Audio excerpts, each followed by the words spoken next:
اعوذ باللہ من الشیطان الرجیم بسم اللہ الرحمن الرحیم۔ اب اگلی 3 آیات جو دوسرے رکوع کی ہیں اس میں اس کا علاج ہے۔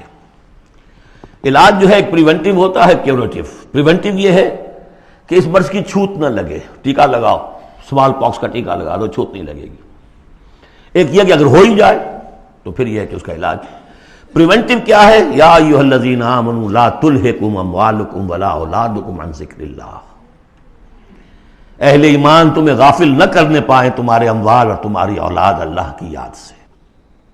وَمَن يَفْعَلْ ذَلِكَ فَأُولَٰئِكَ هُمُ الْخَاسِرُونَ، اور جو کچھ یہ کریں گے تو وہی خسارے میں رہیں گے۔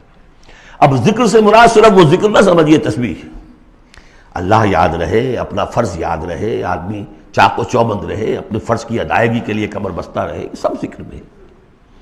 جہاد سے غافل نہ کر دیں تمہارے مال اور اولاد، ان میں اتنا انہماک ہو جائے کہ وقت ہی نہیں، میں کیا کروں جی، وقت ہی نہیں۔ وقت کہاں سے آئے گا؟ آپ نے معبود بنا رکھا ہے اپنے سٹینڈرڈ آف لیونگ کو، سٹیٹس کو۔ سٹیٹس سمبل معبود ہے، اب اسی کو پوج رہے ہیں آپ صبح سے شام، اور رات کے اوقات میں بھی سوچ بچار اسی کی ہے، تب کہیں جا کر وہ سمبل جو ہے قائم رہتا ہے، تو کیسے ہوگا؟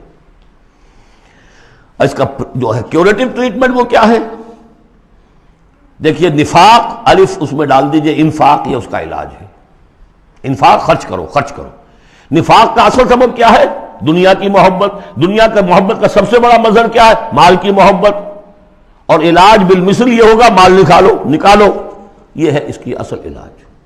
جیسے سورہ حدید میں ہم نے پڑھا تھا کہ زمین کے اندر ہل چلانا پڑے گا۔ ہل کیا ہے؟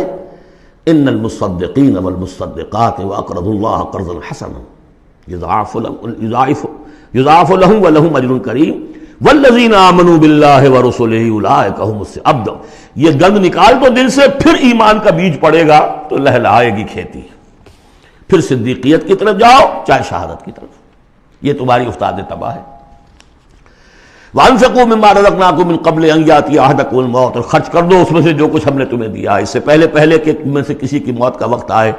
فَيَقُولَ، پھر وہ اس وقت کہے، رب لولا أَخَّرْتَنِي إِلَىٰ أَجَلٍ قَرِيبٍ، پروردگار اسے ذرا کچھ دیر کے لیے مؤخر کر دے۔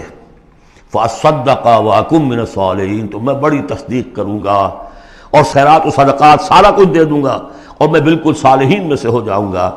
وَلَن يُؤَخِّرَ اللَّهُ نَفْسًا إِذَا جَاءَ أَجَلُهَا، جب کسی جان کا وقت آ جائے گا، وقت معین، پھر اللہ اسے کسی صورت مؤخر نہیں کرے گا۔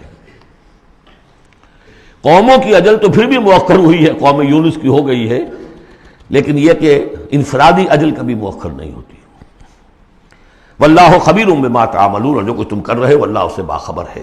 اب یہ تو تھا منفی، نفاق۔ مثبت ہے ایمان۔